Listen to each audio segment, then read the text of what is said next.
Pakistani foreign interference, being framed as a story of Indian foreign interference to cover up the real story, which is Chinese interference. There is no logical explanation. There's no reasonable explanation. There's no good foreign policy explanation, right? Trudeau's big win over the last 24 hours prior to the visas being suspended was no one was really talking about China. And instead of that, we were talking about this, and he got the media to pretty much take his side because every major news outlet in Canada is in some way funded by the Liberal Party now. Trying to decipher the motivations of Justin Trudeau can be a maddening task at times, to figure out why he's done what he's done here. There is no logical explanation. There's no reasonable explanation. There's no good foreign policy explanation, but this is par for the course of Canadian foreign policy since 2015. So if you want to have some Canadian context about what's going on and why he may have done this, here's what I think is maybe the leading theory we can say as to why Trudeau has started to fight with India.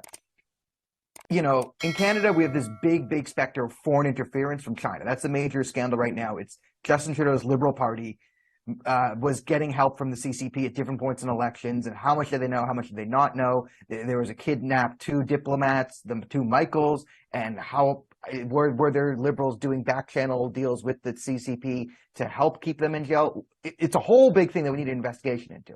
So in order to shift the spectre from Chinese foreign interference, we have a story in Canada, which is essentially a story about Pakistani foreign interference, being framed as a story of Indian foreign interference to cover up the real story, which is Chinese interference. This is the context. So what Trudeau gets in a win, right? Trudeau's big win over the last 24 hours prior to the visas being suspended was no one was really talking about China. And instead of that, we were talking about this, and he got the media to pretty much take his side because every major news outlet in Canada is in some way funded by the Liberal Party now. The government has given them billions of dollars. They need the government subsidies to survive. So there's an element of sort of control they can have on the media narrative.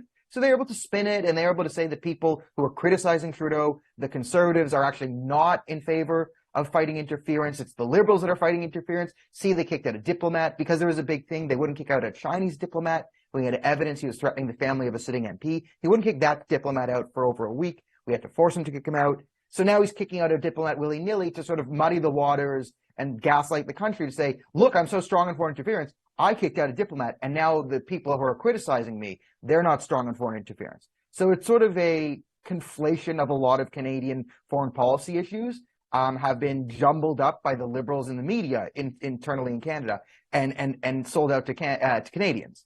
So that was Trudeau's big win, you could say, was instead of making it about Chinese foreign interference, he made it about his personal fight with India.